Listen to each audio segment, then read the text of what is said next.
नमस्कार, अनलाइन समाचारमा यहाँलाई हार्दिक स्वागत छ। आज पनि हामी उपस्थित भइसकेका छौँ दिनभर देशैभर कहाँ के भयो सम्पूर्ण जानकारीहरू एकमुष्टमा हजुरहरूलाई प्रदान गर्नको लागि। हाम्रो यो च्यानललाई यदि सब्स्क्राइब गर्नुभएको छैन भने सब्स्क्राइब गर्न नभुल्नुहोला अनि हाम्रो मेहनतको लागि यो भिडियोमा एउटा लाइक शेयर अनि कस्तो लाग्छ त्यस्तै प्रतिक्रिया पनि दिन नभुल्नुहोला भन्न चाहन्छौँ। हामी देशभर कहाँ के भयो सम्पूर्ण जानकारीहरू तपाईहरूलाई ताजा जानकारी प्रस्तुत गर्नेछौँ।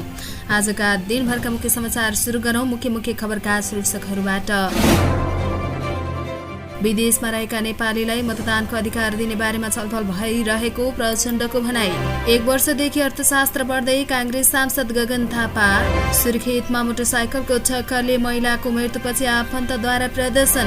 कैलालीमा नुहाउने क्रममा कुलोमा डुबेर एक बालकको मृत्यु।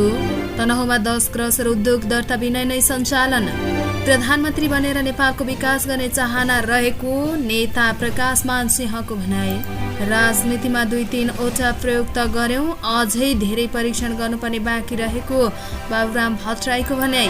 अर्थमन्त्री बारेमा छानबिन गर्न बनेको समितिले थप प्रश्न उब्जाएको सुभाष नेमाङको दावी। नेपाल भारत सुरक्षा समितिको बैठक। सीमा स्तम्भ मर्मत र स्थापनाका लागि संयुक्त अनुगमन समिति बनाएर काम थालिने। आदिवासी जनजाति महिलाद्वारा लोकल रक्सीको प्याटेन्ट राइट्स दावी। संघभित्र पार्टीका सबै भातृ संस्थाले पूर्णता पाउने प्रदीप पौडेलको भनाई। आफ्नो मन्त्रालयसँग सम्बन्धित क्षेत्र उत्साहित हुने गरी काम गर्ने श्रम मन्त्री कुँवरको प्रतिबद्धता।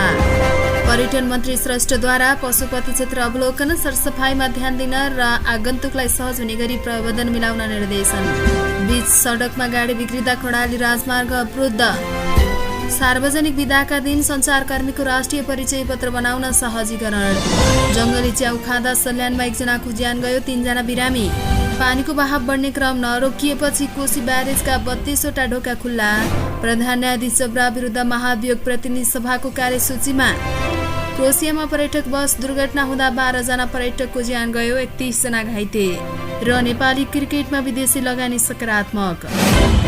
अब समाचार विस्तारमा। नेकपा माओवादी केन्द्रका अध्यक्ष पुष्पकमल दाहाल प्रचण्डले विदेशमा रहेका नेपालीलाई मतदानको अधिकार दिने विषयमा छलफल भइरहेको बताउनु भएको छ। जापान भ्रमणमा रहनुभएका उहाँले शनिबार आयोजित एक कार्यक्रममा भन्नुभयो, अहिले विदेशमा रहेका नेपालीलाई मताधिकार दिने बारेमा हामीले बहस गरिरहेका छौँ। उहाँले हालै राष्ट्रिय सभा र प्रतिनिधि सभामा पारित भएको नागरिकता संशोधन विधेयकले गैर आवासीय नेपालीहरूको नागरिकताको समस्या पनि समाधान गरेको बताउनुभयो। विधेयक संशोधन गर्दा विदेशमा रहेका नेपालीहरूको नागरिकतालाई अझ सहज बनाउने गरी विधेयक संशोधनको प्रक्रिया अगाडि बढेका छौँ उहाँको भनाइ छ। प्रधानमन्त्री प्रचण्डले विदेशमा रहेका नेपालीहरूको सिपार्जन र अनुभवलाई ठिक ढङ्गबाट सम्बोधन गर्न एनआरएनएसँग पनि सम्बन्धित सबै नेपालीहरूलाई नागरिकताको समस्याबाट मुक्त गर्ने पनि आश्वासन दिनुभयो। विद्यालय र विश्वविद्यालय तहको अध्ययन सकिसकेपछि अतिरिक्त कक्षा लिएर पढ्ने नेताहरू कति होलान्? औपचारिक अध्ययन सकेपछि थप अध्ययनका लागि प्राध्यापक कहाँ पुग्ने नेताहरू सायदै होलान्। रुचिको विषयमा अतिरिक्त कक्षा लिने नेता पर्दछन् नेपाली काङ्ग्रेसका महामन्त्री गगन थापा। गगन थापाले अध्ययन गरिरहेको विषय हो अर्थशास्त्र। उनी साताको 2 पटक प्राध्यापक कहाँ पुग्छन्। अर्थशास्त्रका विभिन्न पाठको कक्षा लिने गर्छन्। गगनले नियमित कक्षा लिन लागेको 1 वर्ष कटेको छ। त्रिभुवन विश्वविद्यालयका प्रधानाध्यापक खगेन्द्र कटुवालले गगन थापालाई पढाइरहेका छन्। गगन र कटुवाल बीच नेता र नागरिकको सम्बन्ध छैन, उनीहरू शिक्षक र विद्यार्थीको सम्बन्धमा छन्। कटुवालले चक डस्टरको माध्यमले सेतो बोर्डमा अर्थशास्त्रका विभिन्न पक्ष कोर्छन्। गगनले ध्यानपूर्वक सुन्छन्, जिज्ञासा राख्छन्। उनले राखेका जिज्ञासाहरू निराकरण कटुवालले गर्छन्। पहिलो दिनको कक्षामा सैद्धान्तिक पक्षमा र दोस्रो दिनको बैठकमा व्यावहारिक ज्ञानका लागि काम हुने गर्छ। अर्थशास्त्रमा रुचि भए पनि थापाले त्यसको सैद्धान्तिक र व्यावहारिक पक्षमा औपचारिक रूपमा भने कक्षा लिएका थिएनन्। मोटरसाइकलको ठक्करबाट एक महिलाको मृत्यु भएको विषयलाई लिएर शनिबार सुर्खेतको वीरेन्द्रनगरमा आफन्तले आन्दोलन गरेका छन्। शुक्रबार दिउँसो रत्नराज मार्ग अन्तर्गतको वीरेन्द्रनगरको बुद्ध बुद्धि चोक नजिकै बाटो काट्ने क्रममा लु 85 प 5166 नम्बरको मोटरसाइकलले वीरेन्द्रनगर नगरपालिका 12 की 43 वर्षकी बालकुमारी नेपालीलाई ठक्कर दिएको थियो।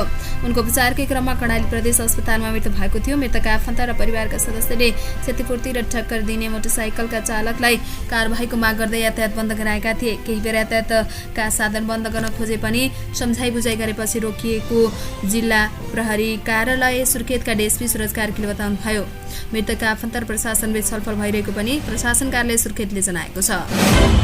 कैलालीमा नुहाउने क्रममा कुलोमा डुबेर एक बालकको मृत्यु भएको छ। टिकापुर नगरपालिका 1 को जमरा कुलोमा नुहाउने क्रममा डुबेर एकता नगर शिविरमा बस्ने लालसिंह परियारका 12 वर्षीय छोरा दिनेशको मृत्यु भएको प्रहरीले जनाएको छ।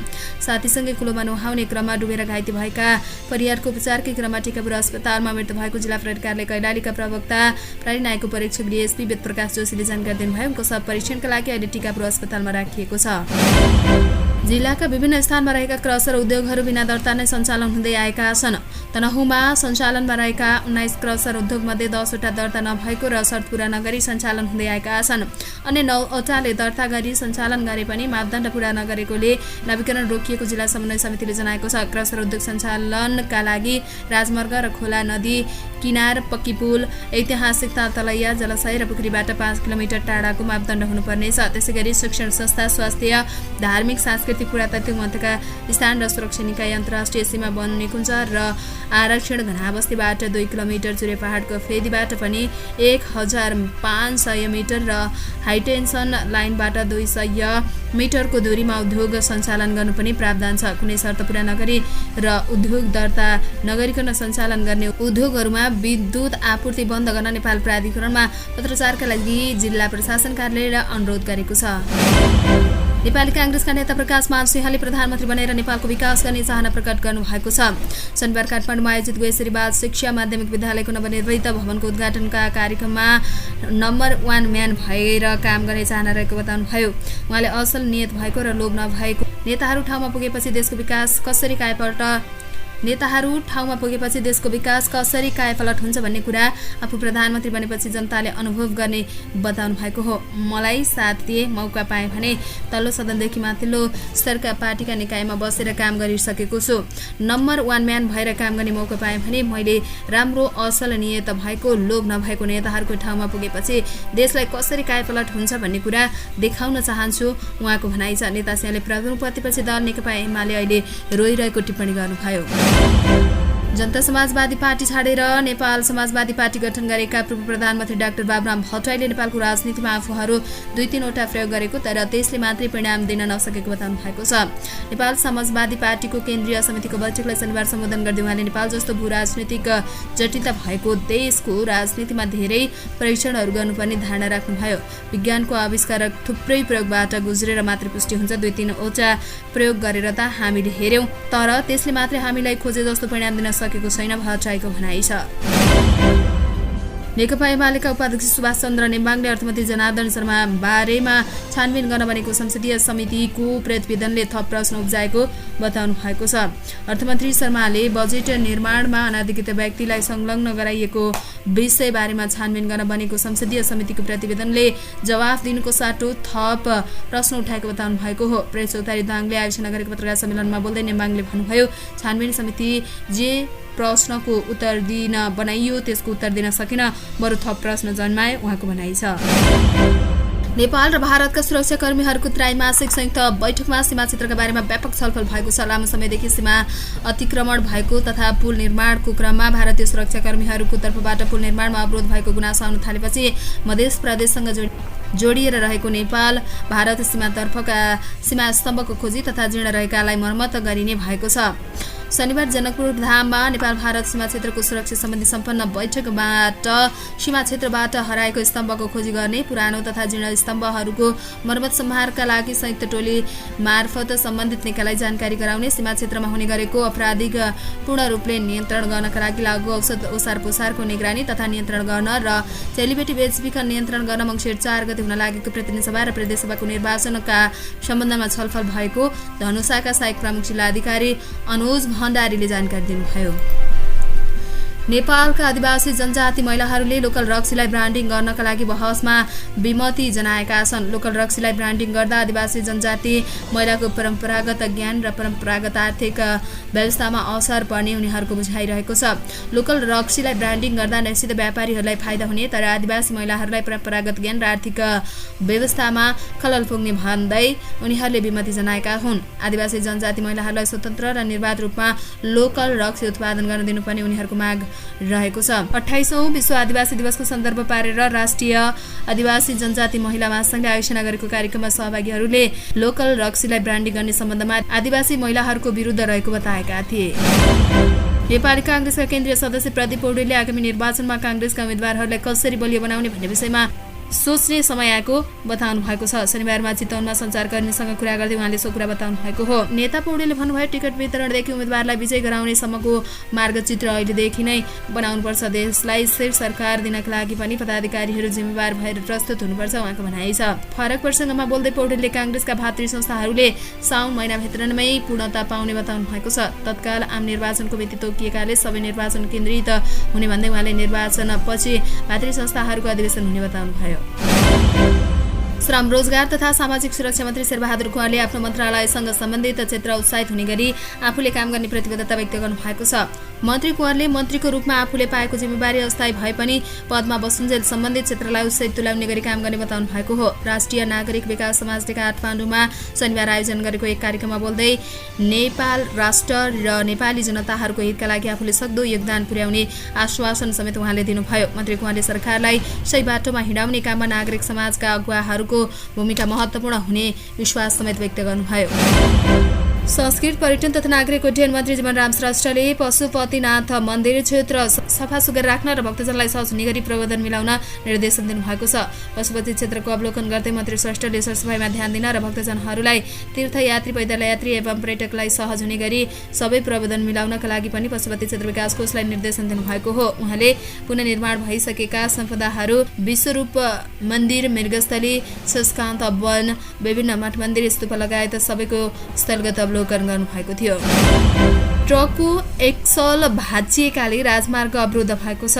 राजमार्ग अवरुद्ध भएपछि नेपालगञ्ज र सुर्खेतबाट कालीकोट जुम्ला मगुका लागि हिँडेका ट्रक तथा बस जीप बीच बाटोमै रोकिएका छन्। खोल्सामा भएको बलौटे माटो पानी पर्न साथ बगाउने भएकाले पनि त्यहाँ सधैँ सडक अवरुद्ध हुने गरेको छ। अवरुद्ध सडक खुलाउने प्रयास भइरहेको प्रमुख जिल्ला अधिकारी रामहरि शर्माले बताउनुभयो। उहाँका अनुसार अहिले साना गाडीहरू पास भए पनि ठुला गाडीहरू भने पास हुन सकेका छैनन्। बिहानबाट नै सडक अवरुद्ध भएपछि यात्रुहरू गन्तव्यमा पुग्न सकेका छैनन्। नेपाल पत्रकार महासंघ ललितपुरमा आबद्ध 163 सञ्चारकर्मीले शनिबार जिल्ला प्रशासन कार्यालयमा राष्ट्रिय परिचय पत्र बनाएका छन्। सरकारले राष्ट्रिय परिचय पत्र अनिवार्य गर्न लागेको तर सेवाग्राहीहरूको दैनिक चापका कारण कार्यक्षेत्रमा खटिने सञ्चारकर्मीले समयमा नै परिचय पत्र बनाउन नसकेको अवस्थालाई मध्यनजर गर्दै महासंघ ललितपुरले सहजीकरण गरेको हो। महासंघ ललितपुरका अध्यक्ष सागर नेउपानेले प्रशासनसँग समन्वय गरेर सार्वजनिक बिदाको दिन पारेर शाखामा आबद्ध सञ्चारकर्मीको परिचय पत्र बनाएको जानकारी दिनुभयो।